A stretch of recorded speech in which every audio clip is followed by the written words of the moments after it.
Good morning, everyone, and welcome to TVNPA's program, Beyond UnCharitable, Bold Strategies for Nonprofit Transformation. Thank you, Christine. That was very creative. We're absolutely thrilled to have Dr. Lydia Hughes Evans here with us today to lead this important conversation. Quick show of hands.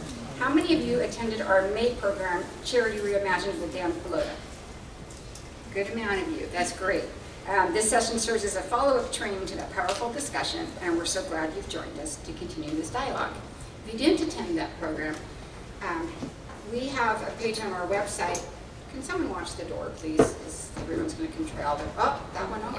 I unlocked it. That's novel. So if you go to our website, TVNPA, you can find a drop-down under programs that has Charity Reimagined link. And on there is a link to the film UnCharitable by Dan Pallotta. And it's definitely worth watching. Really recommend watching it with your entire board. Watching it by yourself, you might be bored. It's not really. But I found it, I did watch it by myself, but I also found it much more empowering watching it with a group of people. And you have to purchase it, but it's like $5. So it's a good deal. And you can find that link on our website. You may come out of here going, I really want to see that film. It has had an impact on a lot of the nonprofits in our community. If this changed your organization, can you raise your hand? I know it raised Christine, and yes, and Mark, yeah. And it's definitely had an impact in our community. I could tell you a number of stories about that.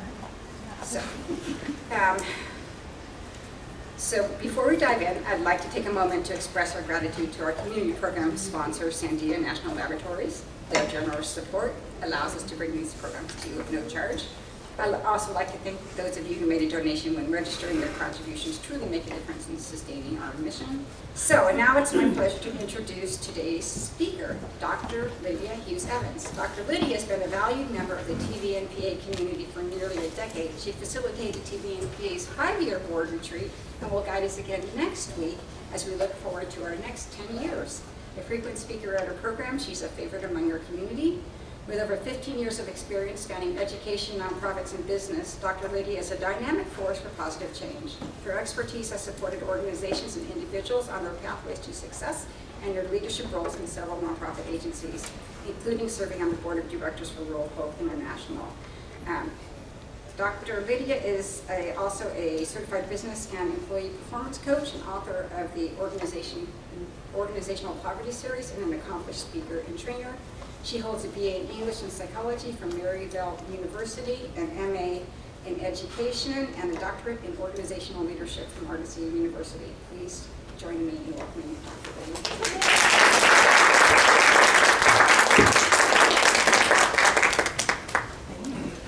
Thank you, Papa.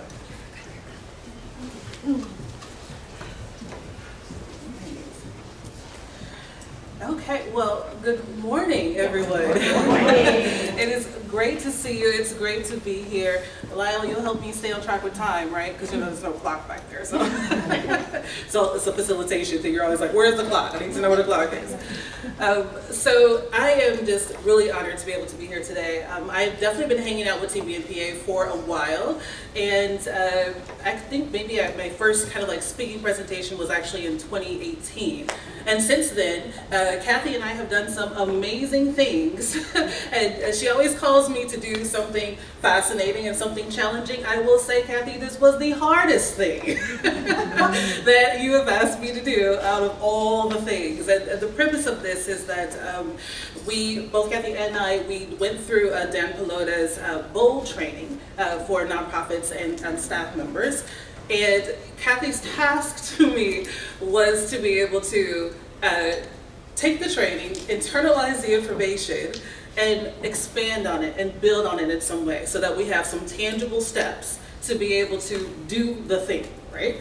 And so I'm like, it's actually difficult to do. It's one thing if you were to ask me to do my own thing, I could totally come up with my own thing, but to take somebody else's ideology and philosophy and expand on that is actually a challenge. So this is going to be my premiere of having done a task like this, but I'm really, really excited. excited, really excited to be able to share with you kind of what we've come up with. So throughout the presentation, there'll be some things that are very specific to Dan Pallotta, and I will very much give him credit for those things. And then there'll be other things that are kind of my iterations or ideations or additional pieces that were added in to that training. So if you actually go and take his training, I don't want you to be like, well, he doesn't talk about any of the other stuff that she talked about today, okay? So I just want to make sure that that's kind of clear. So I think I'm all set and ready to get started. Oh, another thing I wanted to say, I will make sure that you guys get the full PowerPoint. So I know that view may be a challenge here depending on where you're sitting. So you will get the full deck. Also, I've created a workbook to go with this because there's a lot here, and I think for us to really be able to dig into it, you're going to need a little bit more than just the slides. So you'll get two things after our presentation today that Kathy will send out afterwards. Okay, so let's go ahead and get into it. Okay, so just a little bit of a summary of that particular training. So really it's around liberating the natural leadership instincts from the constraints of our cultural mindset around charity. Basically, Dan Pallotta wants us to blow up the box. That, if you don't remember anything else I said today, just that, right? He wants us to be able to blow up the box. And so his training is really around inspiring us to think and to challenge ourselves to be innovators in the nonprofit space. And innovation isn't a word that we typically use too much in the nonprofit space. We use it a lot in for-profit, but a lot less in the nonprofit space. And so that's really kind of, I think if you were to take away anything from today, that's the biggest thing is being able to innovate. So what that's going to mean for us and for you and for me today, this morning, is that we are going to challenge ourselves to set aside the things that are like pressing on our minds, the things that are pressing on our agencies at this particular moment. We're going to rise up to the 30,000 foot view because this is where we need to be in order to be able to have this conversation and this discussion. So we're looking at our agencies, we're looking at our communities from the perspective of the higher up as opposed to being in the day-to-day weeds. That's the only way we can get there. And so most of what we'll be talking about today is how we are able to shift our mindset in such a way that will allow us to continue to rise above so we can really deepen our impact. So I encourage you to take the training. There is definitely a link to it. I think it's about 3 or 4 hours, 3.5-ish, 6 to 7 modules to be able to go through with his training, but it definitely is a good idea. Okay, so as you know from the last time that we were talking about Dan Pallotta, he's really talking a lot about the overhead myth, right? And that's the aspect that like nonprofits are supposed to do magic with essentially nothing, right? And so it's like, and then if we see that we're like, people find that we're giving money or we're spending money on things that aren't necessarily directly impacting the community, we have a lot of questions that we have to answer about that, right? We have a lot to be able to show and to prove why we were investing in staff development or raises or other things like that, because those aren't necessarily considered to be things that are directly impacting the community. And so there's the idea that maybe overhead is wasteful, right? The nonprofits don't really need a lot. They just, out of the dollar, maybe if we give them 20 cents towards overhead and let's put the 80 cents goes to the community, right? But that's not actually how things work. And we know that if we starve the nonprofit internally, they're not going to be able to do the kind of things that we want to be able to see them do externally, right? So overcoming that idea, and that's really what his big thing is about challenging us as leaders, as donors, as philanthropists, to be able to, let's look at what it's really going to take to be able to create real societal impact. And that's how we should be building and funding our agencies and what we do. So he wants us to kind of reframe this overhead idea, that overhead is not a waste, but it's a necessary investment. Keep that word investment. Innovation is going to be a tracking word today. Investment is going to be a tracking word today. That's a necessary investment in the organization's ability to be able to achieve its mission.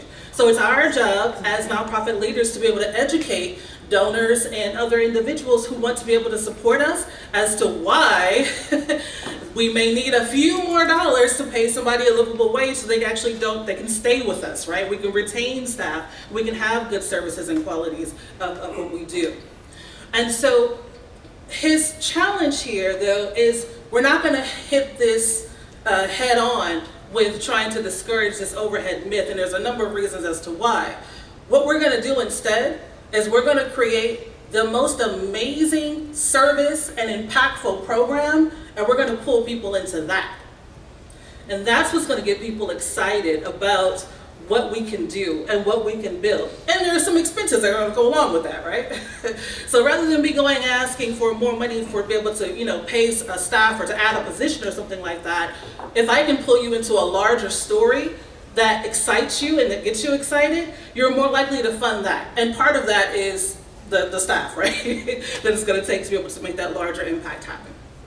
So that's going to require us to be able to dream bigger, and that's part one of what we're about to get into today. How do we actually do that? That's what I was saying, that 30,000 foot view, right? It's the only way we can actually start to dream. Dream is something that we also don't really think about too much or even articulate too much in the nonprofit space. And it's almost like it's a luxury. We don't have time. We're busy. We're serving in 2 or 3 roles. There's all these there's crises going on in the community that we're immediately addressing.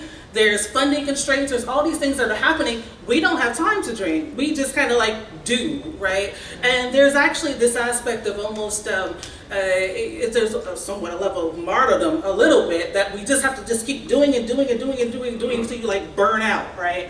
And that means you've been successful at your nonprofit. And in your nonprofit leadership and career, and you just burnt out, and you really did it, right? So that's not the way to go. Don't do it. We need you, and you're not any good in that particular state, so don't go that way. But we do need to be able to make time for and make space to be able to dream. So that's the only way that we can get from this aspect of lack into abundance. We're going to be talking about some mindset shifts here, because that's what it's going to take to create innovative programming and innovative fundraising techniques, is we have to be able to have some mindset shifts. So Dreaming for Impact is the idea of empowering nonprofit leaders to be able to envision our organizations, the potential that's outside of the current limitations that we have. So we're thinking about what we can do outside of the current limitations that we have. And I know as soon as I say limitations, all kinds of stuff starts popping in your head. Well, there is that budget situation that we have going on.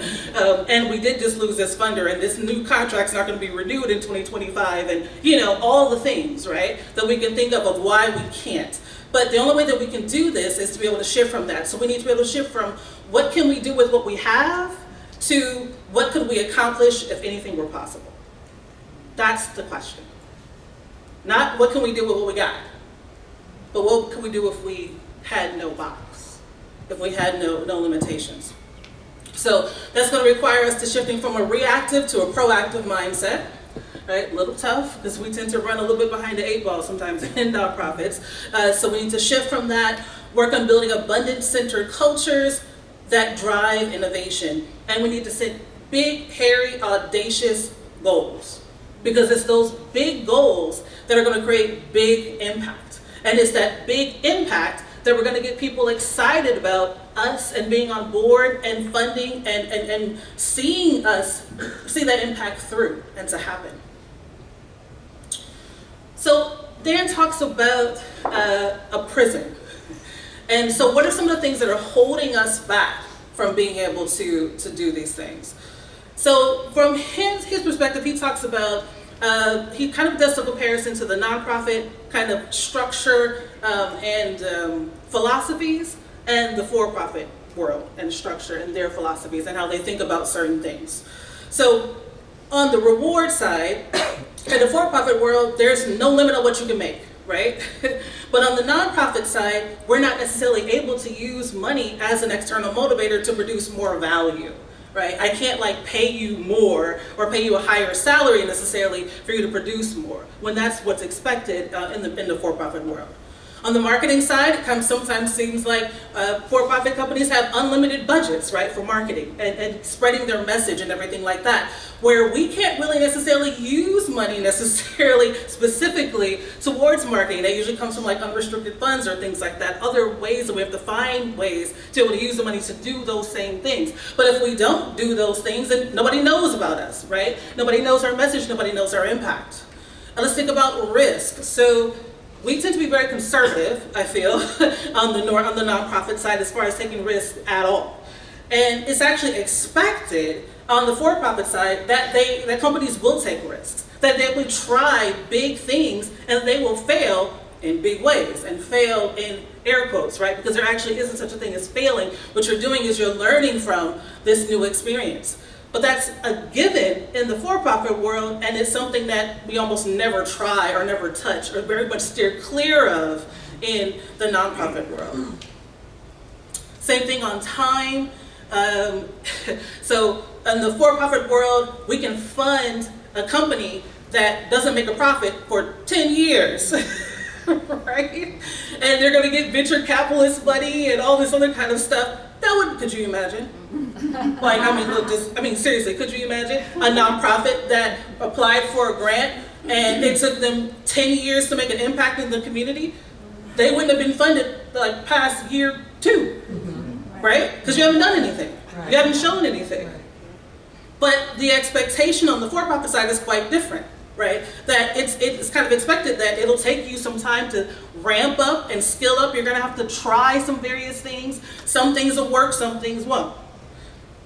And the same idea of profit itself, right? So for-profit companies have a larger opportunity to get more unrestricted funds. So glad to hear there's some bankers in the room. This makes me really happy. So that's a thing too, right? So we have less access to unrestricted funds. A lot of the money is very much earmarked towards being used and spent in a very specific way. So that is Dan's nonprofit prison. I have actually termed it external prison because many of those things are external, kind of societal driven ways of operating and assumptions about for-profit companies and nonprofit organizations. Inside the nonprofit itself, we also have kind of our own internal prison that keeps us from being able to dream and to do big, innovative things. So this is my addition to it. So some of those internal barriers are having a little more of, like I said, a risk-averse culture, right? So being a lot less willing or feeling comfortable with being able to take risk, right? And that could be from fears of financial instability, donor backlash, or even reputational harm. If we go out here and we do this big thing and we don't make it, what's gonna happen?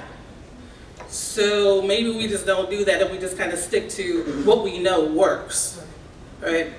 Siloed departments and poor collaboration. So we have all these different departments, especially the larger you get inside of an organization, but we're not necessarily working together necessarily. Programs is quite separate from development, which is quite separate from executive leadership, which is quite separate from the rest of the admin world. So there's all these kind of things that kind of get in the way internally for our ability to be able to really do big things. And then we also have, staff who are serving in multiple roles and all these other kind of things that are happening. People are being kind of stretched thin. There's definitely more of a focus on short-term situations and risks and challenges and fires than there is on the larger term thing. The most that we get to that in the nonprofit world is probably your strategic planning retreat, right? And then we all get in the room and we're going to think of these big ideas for the next hour and a half. And we're going to change the world. And then we go back after that and we're back in the day-to-day, right? And we don't even remember what the heck we talked about at that retreat. If there was no proof that it happened, it probably didn't even happen. If we didn't have, pictures and maybe like a after list of to-do stuff, right? And then the other thing that I think is a big thing that's a limitation on the nonprofit side, that's less of a limitation on the for-profit side, is the fact of training and development of staff. So on the nonprofit side, we don't necessarily focus on training staff in things like project management or innovation or agile project management or strategic thinking or systems thinking. And on the for-profit side, that's all they do, right? They're always doing those things. It's an expectation. There's whole research and development departments, and that's all they do is come up with new ideas. That's it. That's their job, right? So this is a thing that I think is a big challenge that's hold us back. So there is kind of those two sides of that nonprofit prison. There's the external pieces that are kind of the societally imposed challenges, and then there's some of the internal stuff and how we do what we do that also kind of hold us back as well. Okay. So if we all agree, wait, before I go, are we in agreement that we should be trying to dream? Yes. Trying to innovate? Yes. Okay. So, so if we're gonna do this thing, who the heck should be at the table? This was my question when I was going through the training, Kathy. Okay, so we're gonna be dreaming, like who should be at this table of the dreaming? Right. So this is my thing. In my head, I'm figuring it's some board members, it's the development staff or development director, it's executive leadership, probably your ED, CEO, deputy ED, and it's also your program staff, your director of programs, some lead program person.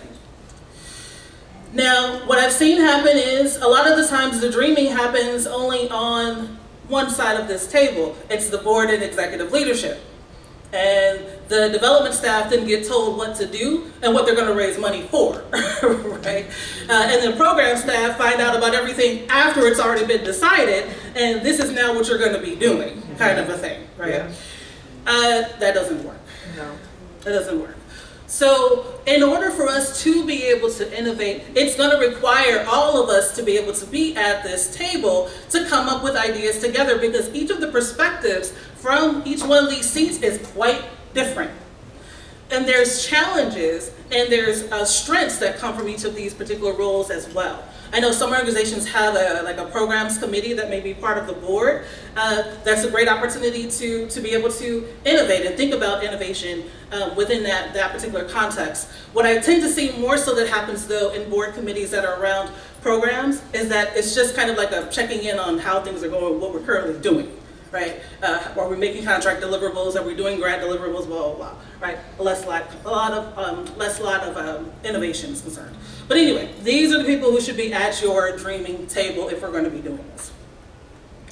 And what holds us back, each one of those particular groups? For boards, we tend to focus on immediate needs such as financial stability and risk mitigation. We're not thinking about innovating for programs. That's not why I joined your board. I joined your board to make sure your fiduciary stuff is in order. I'm here for governance. That's why I'm here. But not really, actually. You should be here for programs because that's actually what the direct impact is and where it's being made. There may be a reluctance amongst board members to invest in long-term investments due to financial instability. Also, board members tend to maybe sometimes have a more limited engagement to that broader vision and the implementation of that vision. And so that may lead to a more tactical versus strategic mindset. Those are some of the challenges for boards. For executive leaders, they're just busy. There's all the things that they have to be able to do, right? To keep the thing running, to keep the thing afloat and try not to burn out. And try to make sure your team doesn't burn out, right? So executive leaders are caught up in daily operations. They're trying to focus on giving immediate results. And there's people who are burnt out, tired. If you made it through the pandemic and you're still standing as a nonprofit, please clap. And the nonprofit landscape post-pandemic is quite different than it was before 2020. Quite different, both in community need and also in internal staff and employee expectations of leadership and all kinds of other things that have really shifted in the last 4 years.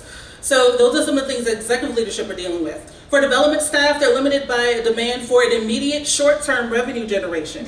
Give us money now, right? That's what we're telling development, instead of giving them the space to be able to think more creatively for bigger opportunities, for larger impact. And the thing about this is that revenue for nonprofits, fundraising is the only lever that you got for making more money. That's it. Everything else is a burn, right? Everything else, the money goes out, it doesn't come back. So that's the one thing that we have, and we hold development, hostage by having them focus only on what we need right now and not being able to think of what we need into the future. Okay. And then program staff, also very busy, right? More of a reactive mindset to immediate program needs and immediate community and client needs and caseload needs, with less thought of like the bigger opportunities, right? We don't really pilot new programs very often. as it were. And so there's less experience with being able to try new things and take those risks at the program level, because we don't tend to do that very often. And then there's kind of this overwhelming focus on direct service delivery, which can overshadow the kind of bigger strategic aspect on the program side, which is why they need to be at that dreaming table. That's where that dreaming comes from and that strategic thinking comes from, is being in those larger level, higher level conversations. So if we want to see transform programs, we need to bring them into the conversation. And what happens when we're not dreaming? Because we can't dream, we're stagnated, we can't innovate, we're dying, burnt out, decreased morale, can't keep staff, all these other kind of things. And then your pot gets smaller and smaller and smaller. Your world gets smaller as a nonprofit. We have limited opportunities for growth and sustainability because we can't think larger.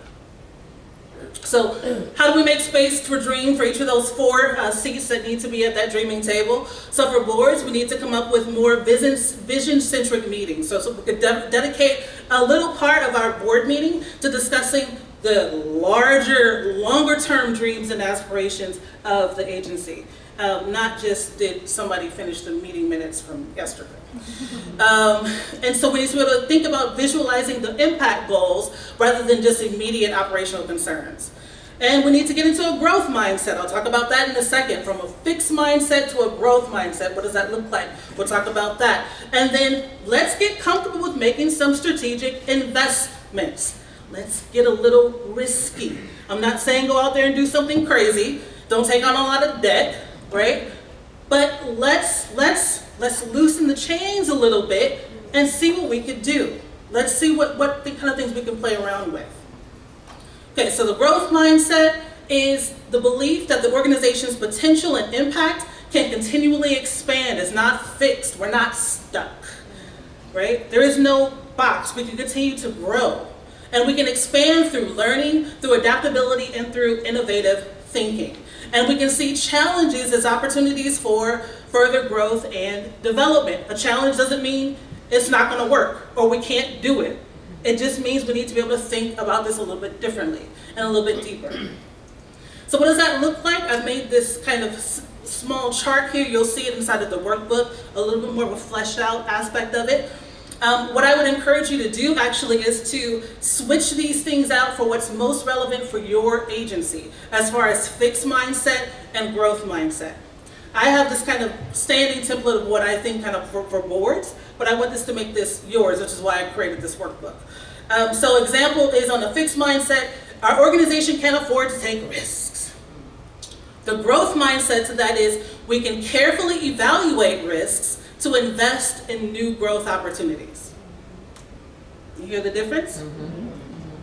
Our focus should be on meeting immediate needs. And the flip side to that is we can address urgent needs while also planning for long-term impact. It's not an either or. Needs to be a both. Always has to be a both. We don't have the capacity for that. The flip side of that is we can develop our capacity with training, partnerships, and resource building. So I definitely want you to, when you get your workbook, because you guys have some very specific things for each one of your agencies that may fall into this fixed mindset thing. And we want to be able to challenge that with what it would look like for a growth mindset. Now, I come from a teaching background, and so I taught in elementary school, and we actually I had this chart up in my classroom. And it was around things related to, like, I can't do math, right? What's the fixed mindset for I can't do math? The growth mindset is I can challenge myself a little harder, right? I can stick with the problem a little longer. So I would encourage you to not just make this yours, but actually put it somewhere where you have your board meetings, and the second you start to fall into your fixed mindset trap, somebody needs to point at the document and say, we're shifting to a growth mindset here. How can we look at this from a growth mindset? How can we address this from a growth mindset? Whatever it is that we're trying to do. Okay, so making space to dream. For executive leadership, that means we need to set aside some time, right, to actually be able to do this thing. We need to be able to delegate more operational tasks. And what does that mean, y'all? That means that your middle management tier needs to be well structured so that you can pass stuff down. Because if they don't have the skills to be able to do that, you're going to be stuck, right? You don't have anybody to pass things on to or to delegate things to, and then you're not going to be able to get up to this perspective that we're asking you and needing you to be at to be able to dream. Okay. Commit to professional development, and we need to be willing to take risks at executive leadership level as well. For development staff, we need to be able to broaden that revenue model, right? So let's look at building more endowment funds or securing multi-year grants or exploring social enterprise models. We'll talk about some other kind of examples we can do on the fundraising side too. But let's get our head a little bit bigger here around these ideas. Work on educating donors around capacity building and the need and things like that. But like I said, don't go at it from the, we need more money for overhead, because that's probably not going to fly.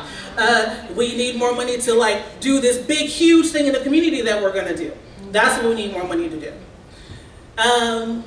Okay, so we kind of talked about that. Program staff, let's get them at the table. Let's help them to be able to innovate. Let's let them know that risks are okay, that we're part of a learning organization, right? That's what we are, a learning organization. So that's a big piece of what we need to do. Train them in some of those basic things like program management, and project management, agile thinking, systems thinking, design thinking, blah, blah, blah. The things that help you to, right? Whatever that is, those things.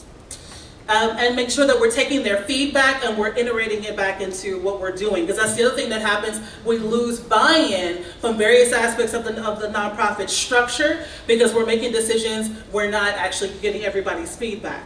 And so people aren't able to necessarily carry things through. Okay, so you guys on board with dreaming, right? Mm-hmm. You know who's supposed to be at the table? Yes. Who's supposed to be at the table? There we go. There we go. And I've already told you how you're going to figure out how you're going to get these people at the table and the kind of perspectives that you're going to need to be able to have to be able to do this. Okay, so let's get into innovations and programming. Where am I on time, Lyle? You have about 40 minutes. Yes! I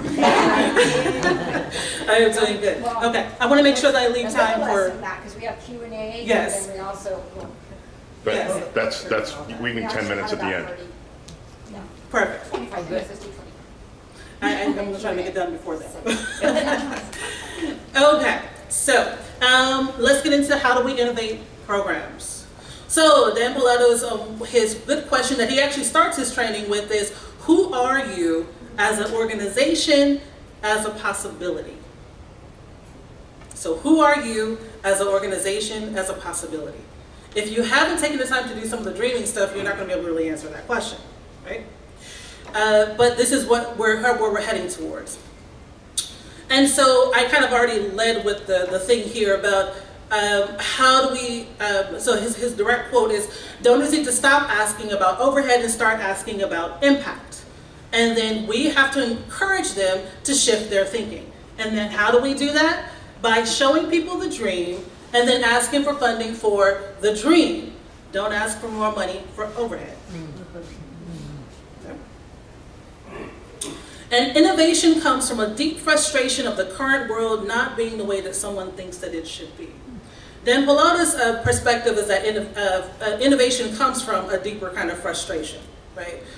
I maybe agree or disagree. That may be part of it, but there also, I think, is just a hope. That's where I think that innovation comes from, at least for me. It comes from a hope side of it, that things could be better, things could be different, lives could be impacted in a deeper way. And what does that look like and how can we kind of operationalize that, right? So that's where we get in your mission and your organizational vision, that's where you get that impetus to create that larger dream and that larger aspect of innovation. So for Dan, dreaming equals innovating programming with maximum impacts. So everybody already has programs and services that they already provide, right, that they're already doing. The question is whether or not those programs and services are actually able to give us maximum impact. And is there a way to make those impacts deeper of the services that we already have? So, three things we want to think about here. The purpose. So the purpose of our programming usually has to do with one or two things. Doing something that makes people's lives easier or more joyful, this is his perspective, and showing people that something that they didn't think was possible was in fact possible. And most of our transformational work that we do in nonprofit space is related to the second one, right? Showing people that they can do something that they didn't think that they could do. Like buying a house, or getting their career after they've been, on drugs, or different things like that, right? That they're like, wow, I didn't know that I could actually do this. I didn't think I could actually achieve this. But that's our job for nonprofits, to give them the hope and the strength and the tools to be able to do those things, right? So that's the purpose of impactful programming. And then we need to have presence. So we're looking at our social problem, whatever social problem that our organization is setting here in the seat to be able to support, whether that's the homeless, whether it's people who have mental challenges, mental illness, developmental disabilities, whatever the case is that we're providing services to. How can we look at that problem, think about whatever little box we put ourselves in, and thinking back to that nonprofit prison, both the external side of it and the internal side of it, and how do we blow that box up, right? How do we think outside of that to be able to help whoever we are sitting in the seat to be able to help? And then that's going to take courage. That means we got to get a little bit more comfortable with taking risks.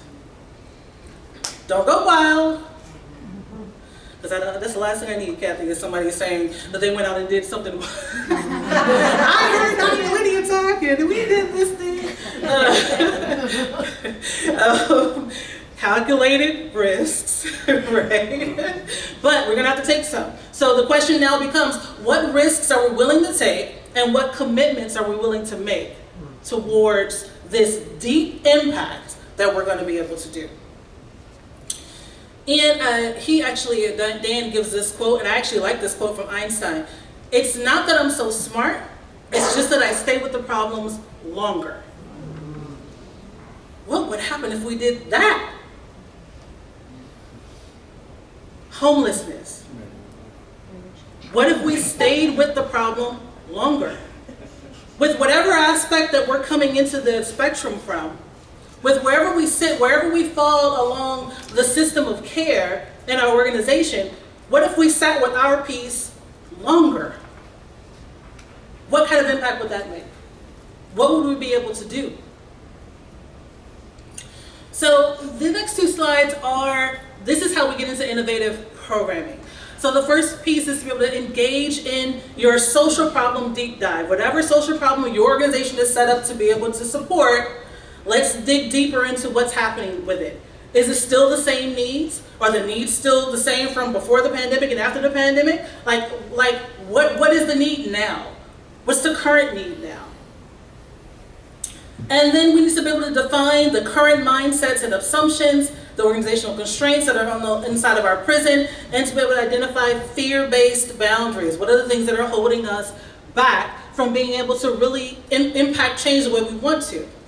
Let's gather some feedback from different perspectives about how do we help solve this particular problem. What do we have to do? Let's ask the bank. So, sorry, picking on bank. Actually, I had a meeting yesterday with a banker about me getting an SBA loan. And so I was talking to her around the work that I do with nonprofits. And she was really excited, actually. And she was like, how come they never asked me for help? I have ideas. And it's more than just opening up their checking account and like holding their endowment fund. There's all these other things I could do to help support them in growing their mission. But they never even asked me. I was like, well, I do have a speech tomorrow. I'll pass that along. But let's get some feedback from, and this is what I mean by diverse perspectives, right? You probably wouldn't have thought of your banker as a person who could be a supporter in what you're doing. So this is back to this kind of thinking outside the box thing. And then we can look at some inspiring examples. Look at other organizations that are doing similar things, or doing something that you may think about that you may want to do. And you're like, oh, we can't do that because we don't have the fill in the blank, right? Whatever that may be. But let's take a look at them a little bit deeper and see what they're doing and how they're leveraging things and resources. We may be able to do some of that, right? Then we got to figure out what that box is that we're stuck in clear terms. Then we can start to brainstorm outside the box. So this articulating the box, he talks about this as an idea. This is actually kind of a little bit complicated, which is probably the biggest point of why I have the workbook. Because there is some, there's quite a few kind of like steps that you have to do, because you don't know that you're in a box, right? Yeah. We've just been doing what we've been doing the way we've been doing it. So first of all, you got to figure out where it's almost like the mime, right? It's like you got to figure out where the thing is, right? In order to be able to break out of it. And so in the workbook, I have some examples and some kind of like thought process around how do you identify the box for your organization. And then you can start to think about ways to be able to think and operate outside of it. Okay? Next up is, did I miss something here that I wanted to say? Sorry about that. Once we've actually thought outside the box, we've defined the box, then we can bust the box open, and then we need to be able to set goals that expand outside of that box. And be okay with what that means. To set goals that are outside of that box. And then we're going to commit to ongoing reflection and adaptation so that we can continue to learn and grow and pivot as needed. Okay, so this is mine, as the universe exercise. So this is a little fluffy, it may feel, a little hoo-ha-ish to people. This is something I actually do on a regular basis. You do it too? See, I'm trying to tell you. I'm not like I can manifest things. I'm not gonna I'm not gonna go that far. But I will say that going through this process actually helps me.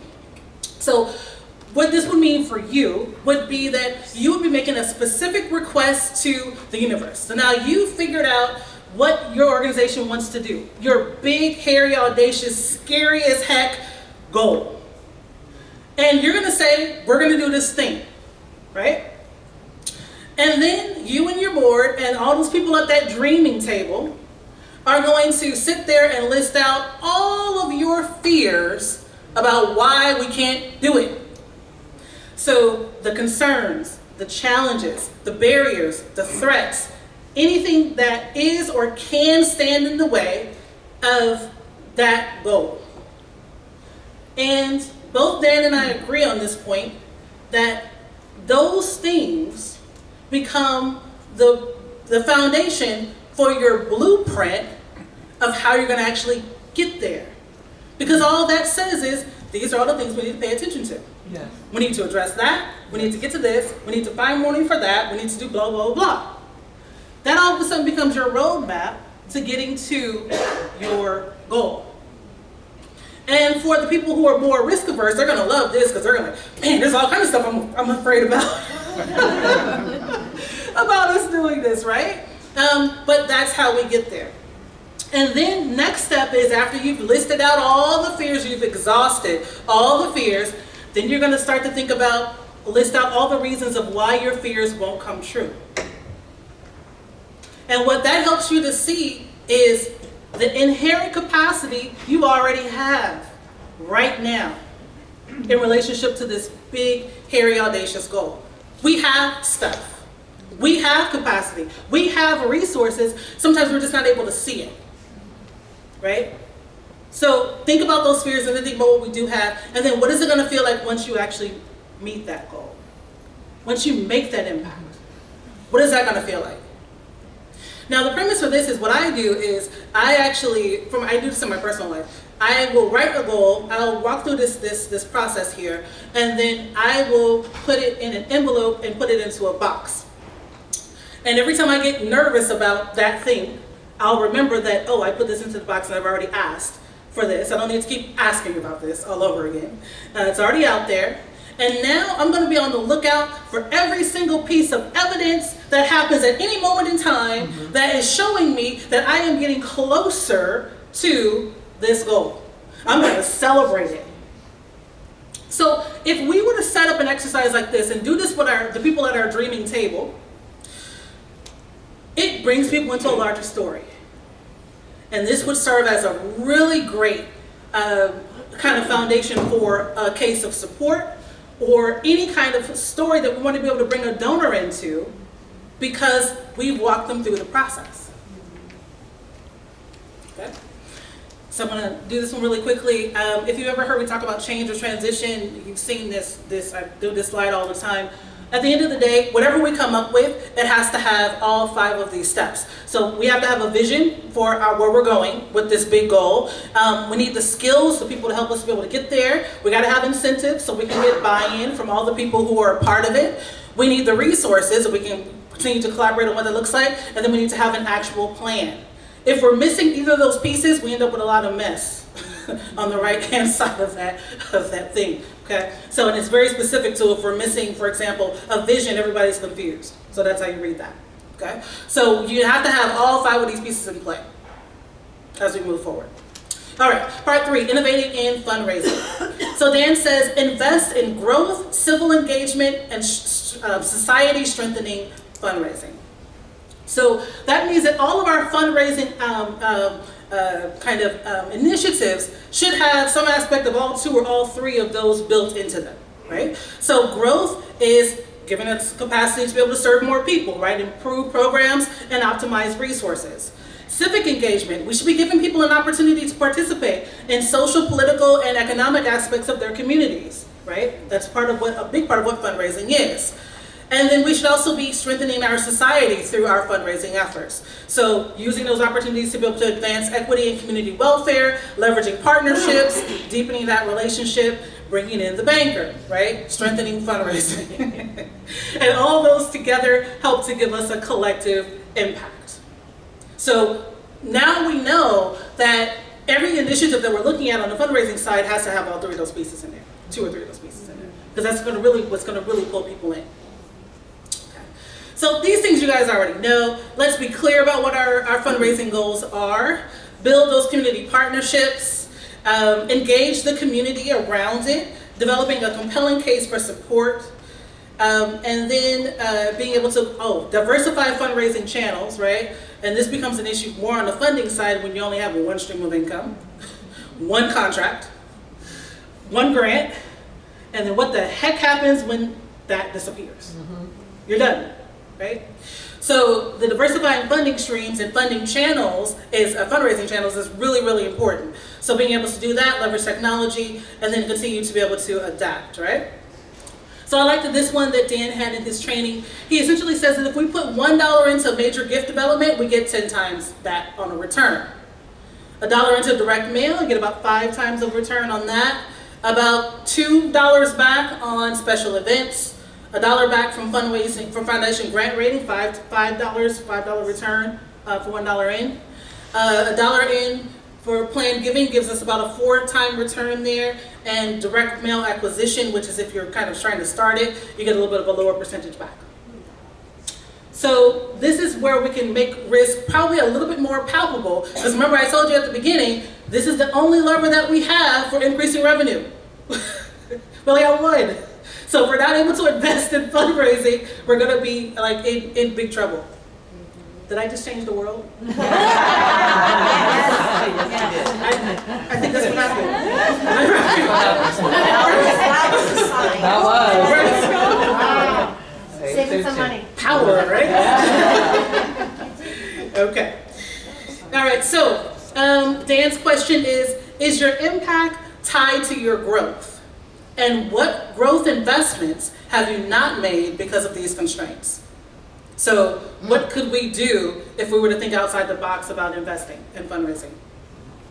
So look for creative, innovative sources of capital. So I have more of these examples in the workbook. There's probably about 12 or about 10 or 12 of them that I kind of found in my research. What these are opportunities that for-profit companies usually leverage, modified a bit for how nonprofits can leverage those fundraising opportunities, or fund opportunities.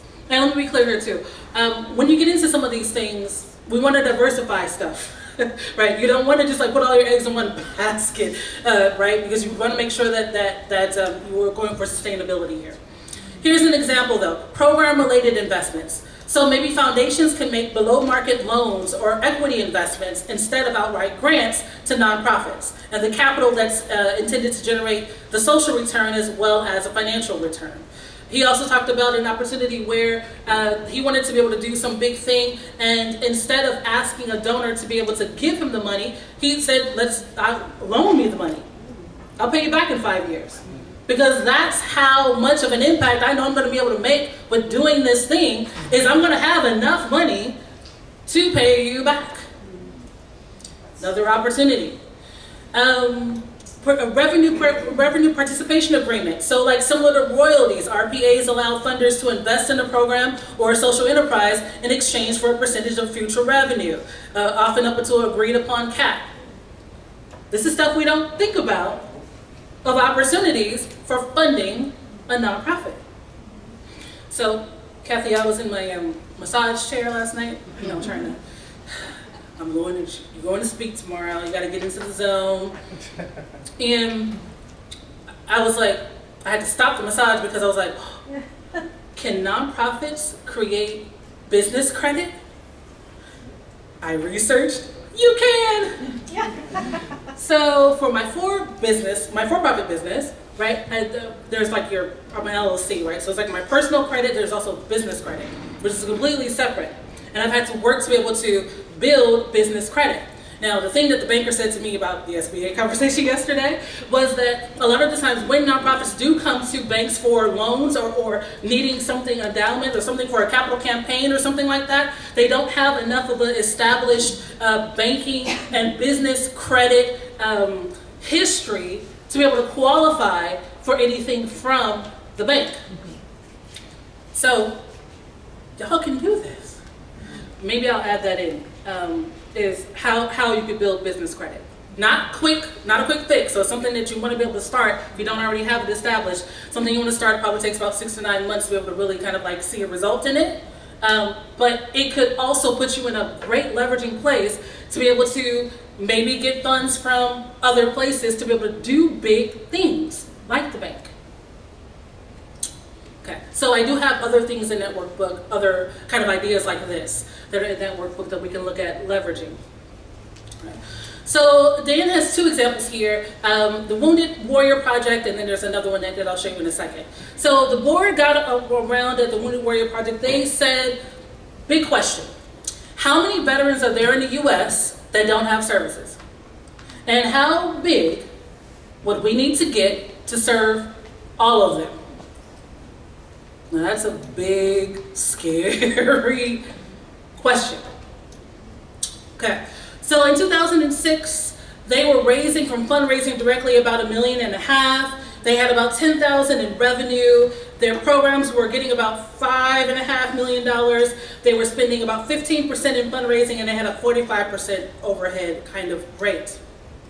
The board decided that they were going to take this big goal and they were going to invest more in fundraising to be able to achieve this goal. Not just fundraising, but programs. Because remember, program starts. That's like the first part of it. If you don't have a great program, it doesn't matter how much fundraising you're going to be able to do. You have to have a program that's really going to impact, right? This is big impact. How we're going to be able to serve all the veterans. So they were able to, they spent more money on fundraising. It looks like they spent about 4% more than they did over time, than they did when they started. But that brought in $74 million, as opposed to 1.5. Revenue of almost $400 million. Programs got a whole lot more money, almost to $262 million, and their fundraising didn't go up by very much, and their actual overhead went down over time. Big questions, solving big problems that are making big impact. But this is bringing people into a larger story, right? Not just asking for more money about overhead. His other example was No Kid Hungry. So in 2013, he didn't really elaborate on what their big ask was, but it must have been some sort of big thing that the board came up with for them to be able to kind of shift their thinking and expand their thinking. In 2013, they raised about $8 million, a little over $8 million in fundraising. Their revenue was around $40 million. programs was getting about 27 million, and they were spending about 21% in fundraising. They went up a little bit over 5 years, 2% additional investment into fundraising. They were able to bring in 13 million. Almost somewhat doubled their revenue, kind of a little bit, not quite double, but quite a substantial investment boost.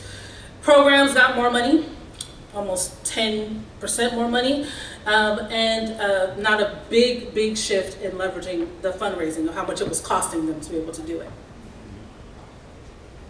Okay. So, I'm right on track too. Thank you. See, this is why I love the team. I love the team. Okay, so how do we do this? So we're drawing people into this larger story, right? So we need to be specific about what we're going to do. We will achieve blank by blank. Okay. So it could be something as big as we could achieve, we want to reduce, I don't know, food insecurity in our city by 15%. In 2 years, or whatever the case may be. Then you're going to be able to share your plans and dreams with the world, right? So that's how we hold ourselves accountable, is actually tell people this is what we're going to do.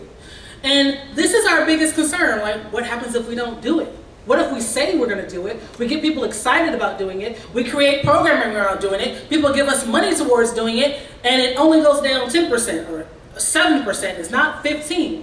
What do? We acknowledge that. In 3 years, we say, we shot for 15, it went down 10. And this was the impact that the 10 made, right? And we're going to continue to shoot for 15. We share what we've learned and the impact that we did make, and then we make a new promise. That's it. Because guess what? That's what for-profit companies do. They do financial projections. They say we're going to do this. They don't hit it. All their stockholders don't walk away. They say, oh, we didn't hit it. We're going to keep striving. This is what we're going to do different. They're willing to take that risk. Right? Okay, so made it to the end. Key takeaways, if you don't remember anything else, make space to dream. Because if we don't do that, we're never going to come up with those innovative ideas. And we need to have the right people at the dream table in order to be able to dream. And we can come up with innovative ideas for programs and for fundraising. And then we can draw people into that larger story. So we're not running around trying to ask people to give us more money for overhead. What we're instead saying is we're going to reduce food insecurity in our city by 15%. I think that's something that people will get behind. And it's going to take this to do it, right? And let's be creative about who we are able to be able to get money from. Let's look at all kinds of different capital options. Build our business credit if we need to, so that we can have good opportunities with our banking lenders. All those kind of things. But there is so much that we can do, but we can't do that if we don't take the time to dream.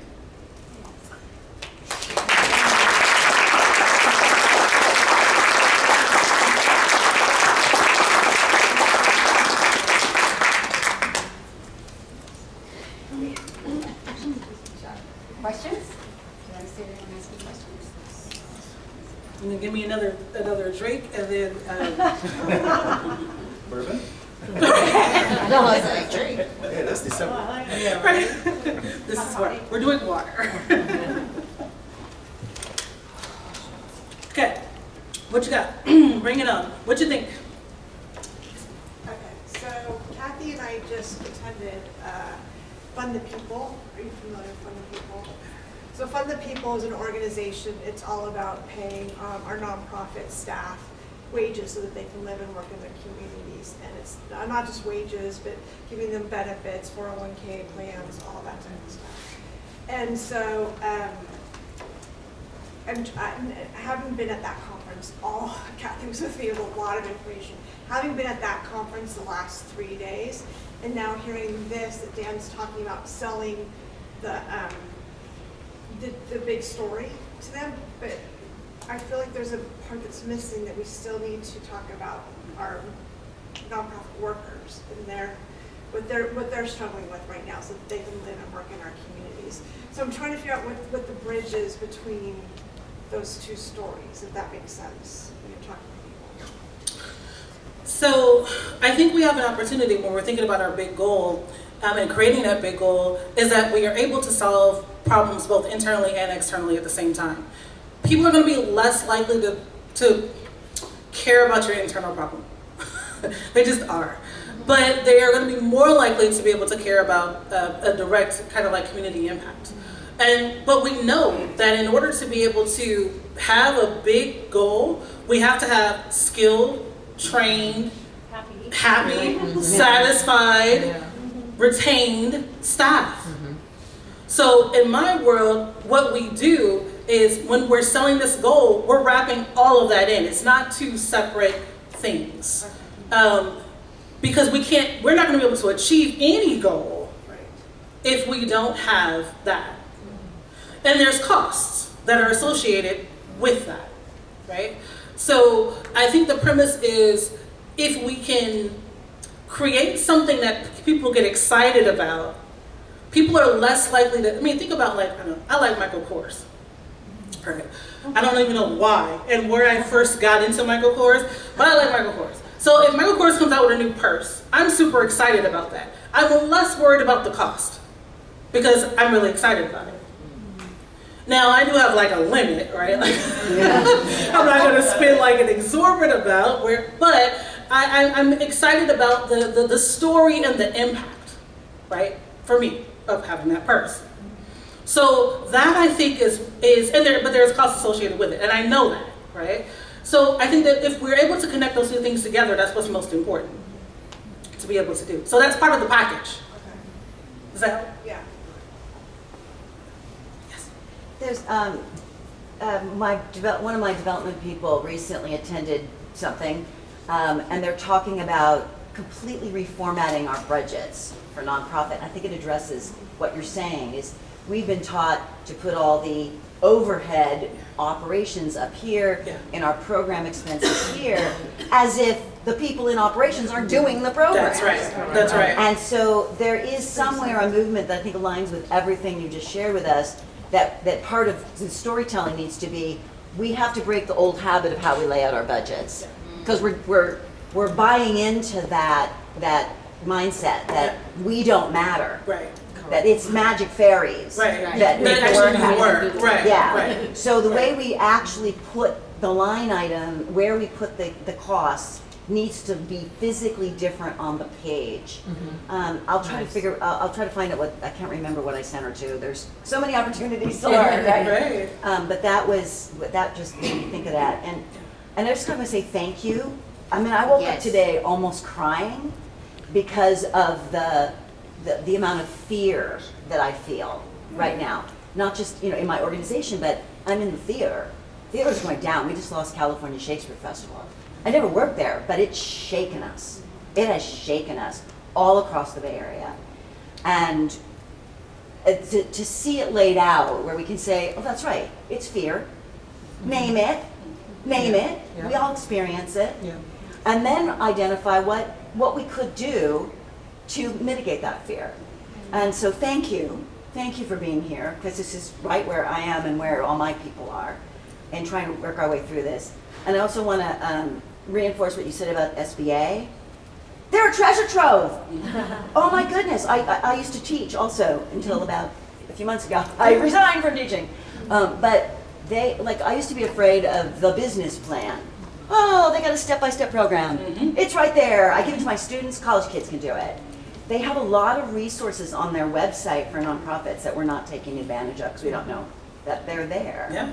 SBA is great. It is. SBDCs, all those places. Yeah, and I wanted to give one more thing. The other thing that aligned, I think, with what you were sharing there is this book I just read recently on the 6 thinking hats. It's actually an old program. Yeah. But I'm seeing black hat thinking, yellow hat thinking to mitigate the black hat thinking, getting to the red hat thinking, how are you going to feel? Yeah. And I think if we learn some of those thinking hat skills along with this layout, we could be real powerhouses. Yeah. We are. Yeah. We're going to take it to the next level. Exactly. Next level thinking. Absolutely. Thank you.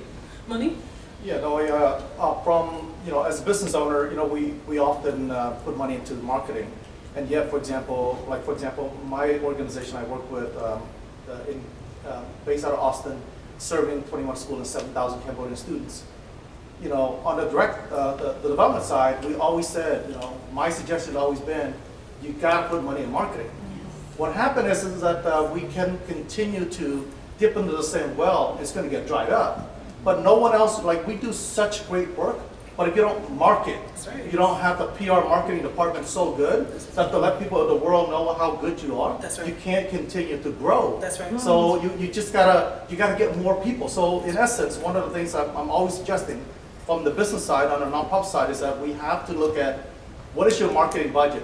My question is that can you ask one of your donors to say, look, give me $12,000. For every $1,000, every month I'm gonna spend $1,000 into marketing, Facebook, Instagram ad. But make sure it's not just a Facebook and Instagram ad. It has to be impacting story that catches the attention of other people. So this way they click on it and go make a donation. Why they want to be part of that cause that you're doing. And that's the biggest key difference, suggestion I would love the nonprofit to think about. That's right. I love it. I love it. Outside the box thinking. And like we said before, sometimes we don't have that money to do marketing, but we can find this money from so many other sources we haven't really thought about, right? To be able to do that investment. Absolutely. Yes. Sorry, I'm going to come right over there. Sorry. Sorry. I love the fact that you invoked the ideas of private companies, for-profit companies, because with my very first nonprofit job, I said, I don't understand nonprofit, I've never done it.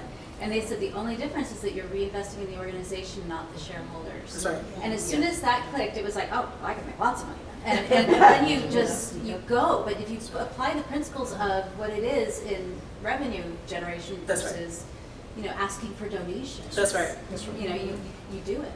It also positions you in a different comfort level and confidence level too. It's a whole different perspective. Yes. I thank you so much for being here. I love so much of what you have to say, and I think that for those of us who do development, when you're talking about investing in fundraising, I think that the organization needs to know that investing in fundraising doesn't just mean hiring a development person. Yes. Speak. That it needs to be an investment organization-wide. Yes. The board needs to go out and look for money. The CEO needs That's to go right. out and look for money. That's right. And that the development person, the resources that help them is the marketing. Marketing is That's right. fundraising. That's and right. what you talked about is dollar cost averaging. That's Give right. me $12,000, I'm going Yeah. to invest the same every month, and we're going to watch the compound interest That's grow. right. That's right. I come from financials, can you tell? I love it. But, I love but it. yes, so when we talk about investing in fundraising, this is what I'm talking about with my organization. It's not, well, we hired you. That's No, right. Like, I need resources, I need help, I need That's right. a budget to go out to do these things. That's So, right. Yeah. That's right. I love it. Thank you. Chris? So I just wanted to comment on what Marty said earlier about compensation for nonprofit. It seems like in our culture, that's a non-starter. And you can't make that argument. People look at it, our 990s have the top earners. It's so public. And if they think you're making too much money, then there's a real problem with that. And I've even had conversations with good supporters and donors that will say, well, that was your choice. You knew what this career was going to be and how much you were going to make. That was your option, and you chose that path. And so there's no sympathy on that side. So I don't know what the argument is to kind of help with that, unless you're like, you start with your board maybe, but after that, it's a conversation that you probably shouldn't have. That's where I'm feeling a lot of the time. But also, I will say, this Dan Pallotta and this talk and this movie has really helped us because we talk a lot about, in our organization, living to our fullest potential, being the best version of ourselves and allowing ourselves to have big ideas was very liberating for a lot of the staff. And we're continuing that. We call them our big idea meetings. Yeah. And we're continuing to do those, and we've been starting to implement some things, and it's really making a difference. So as far as the morale of the staff and being able to make a bigger impact, it's been very effective. So I really appreciate what you're doing. I just wanted to add to that. You were saying that, what's the argument for, well, here's what we're paying people? Well, it's if you want experienced people. And that, again, it goes back to what you were saying about the corporate world. If I want someone who has the kind of experience, talent, skills, everything, connections, what would I have to pay them in the corporate world? And then that's what I'm competing with. So it can't be nothing if you want people who have skills and talent. It's a hard argument. I'm not saying it's easy. I'm just saying. But we're so willing to do this work. It's like they think, well, then you must not need the money. Right.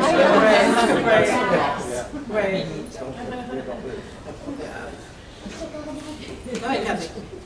Yeah, this conference that Marty and I are at, one of the things they're talking about is like, why should nonprofit workers earn less than their for-profit counterparts? Yeah. And it's the same with like government employees. Yeah. The nonprofits are out extending the work of the government, but they're being paid much less. Yeah. So we're working to try to have, you know, in our little area of the world, to have a movement to bring that up. Yeah. Because we always say, you know, good feelings don't pay the bills. That's right. And we don't make a vow of poverty to work in the nonprofit industry. And if we want good employees, we need to pay good salaries. I was talking to a friend the other day telling her about this conference, and she said, well, if you pay people more, aren't you taking away that money from the mission? And I'm like, no, actually, paying people more, you're getting qualified people, and you're investing in the mission so they That's can right. do more. That's right. And so it's not a minus, you know, it's not a subtraction problem. That's right. It's a compounding, making it, it's a multiplication problem as opposed to a subtraction. And that's how we need to start framing But it. it speaks to that long term. It speaks to exactly the long term, and the reason, I mean, on the for-profit side, let's say that, I don't want to make this like just as granular, simpler terms, but the whole idea is to make profit, right? So I have to spend whatever I have to spend in order to make more money, Yes. right? Then there's a lot of stuff that comes into that. Marketing comes into that. There's a lot of pieces, paying somebody a salary that can do the skills to make the thing, right? So I think that when we're presenting this, if we're presenting both the need for, you know, the living wage, and the impact that that living wage is going to have long term, singularly and collaboratively, if we're talking about specific roles, we have a better shot than just going for the we need to make more money. Yes. Why don't you go There was like a cluster. Yeah, so I've been in nonprofit for about 18 years, and everything you presented today is extremely relevant. I feel like I'm living that experience, and I have for years. So my question is very simple. You have a workbook that you said you're going to be, is that passed out, or you're being sending that out? I'm going to be sending it out in the email. Okay, So excellent. actually, TVNPA will send it after I want to today. be able to present that to our board. That wonderful presentation you did today. Thank you. Yeah, I'm going to give you the whole slide deck and the work. And so, Excellent. Thank you. I have two short comments. One is TVNPA is going to be doing a board and donor training in the spring that will address a lot of this, because it's great. We're all in-house people and we understand this, and we need to move beyond that. And I want to make the comment, and if you have anything to say about this, I'm recently retired from working in nonprofits for decades and did the whole burnout thing. Don't do it. Now, what I'm discovering is people who retire think, oh, I know what I'll do next. I'll go straighten out a nonprofit and tell them how to run their business. I'm going to be a consultant. It's very insulting, but beyond the insult is a mindset that nonprofit work is something you do once you're retired. And I think this perception is very dangerous and is holding us back in fundraising and in capacity building. I was going to make it brief. I'm not brief. I apologize. But it's a huge issue, and I don't know how to bust it. I know what the other piece of this is. Many of our donor base is skewed more elderly, so I think that plays into it as well. Our donors are in this mindset of we're doing the nonprofit work, but we actually need the staff people and the appreciation for staff. So yay, staff people. Absolutely. And I just want to say too that like external change comes from within, and it starts within. So it's going to be really hard to go out and try to like change societal perspectives and expectations, as opposed to doing things that are actually within our control and pushing that change outward. And it does start with our staff. That does start with our team, right? Yes, I think we're. We'll do one more question. One more question. So- Yes. Oh, okay. Actually, the concept that I like the most from your presentation is the dream. Because if you have a big, huge, audacious dream, then everyone internally and externally becomes a cheerleader for the dream and for your organization. So from the executive, the CEO, all the way down to your volunteers and people who come to participate in your events, eventually starts to cheerlead out in the community. And that's when you really reach that tipping point between not having enough and having more than you could ever imagine. That's right. And the time to be able to make the big goals and to make the big financial commitments is, guess what? It's when you don't have nothing. That's when I do my biggest ask to the universe. When my account's overdrawn and I ain't got no clients. And I say, this is what I want to do, this is what I'm trying to do, and it happens. So you can't say that just because we don't have anything, we can't start. And there may be some issues that you need to address first in order to get to the place, right? There may be some immediate crisis that need to be dealt with, but it can be done. Well, thank you, Dr. Lydia.